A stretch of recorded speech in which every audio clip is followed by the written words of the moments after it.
कोल्हापुरातील Chhatrapati Shahu Maharaj terminal railway station समोर कोल्हापूर ते मलकापूर एसटी बसमध्ये जात असताना चोरट्यांनी एका महिलेचे सोन्याचे दागिने आणि रोख रक्कम असा सुमारे 3,94,000चा ऐवज लंपास केला। या घटनेची नोंद शाहूपुरी पोलीस ठाण्यात झाली असून पोलीस चोरट्यांचा शोध घेत आहेत। पालघर जिल्ह्यातील विरार ईस्ट इथं वनिता धनाजी पोवार राहतात। रविवारी रात्री त्या कोल्हापुरात आल्या होत्या। कोल्हापुरातील Chhatrapati Shahu Maharaj terminal railway station समोरील बस स्टॉपवरून त्या कोल्हापूरहून मलकापूरकडे जाणाऱ्या एसटी बसमध्ये जात होत्या।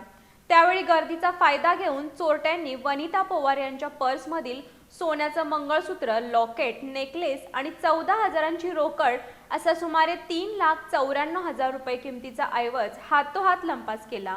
काही वेळातच आपले दागिने आणि पैसे चोरीला गेल्याचं वनिता पोवार यांच्या निदर्शनाला आलं।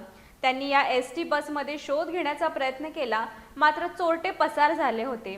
त्यानंतर रात्री उशिरा त्यांनी या प्रकरणी अज्ञात चोरट्यांविरोधात शाहूपुरी पोलीस ठाण्यात फिर्याद दाखल केली। परिसरातील सीसीटीव्ही कॅमेऱ्यांच्या आधारे पोलीस चोरट्यांचा शोध घेत आहेत।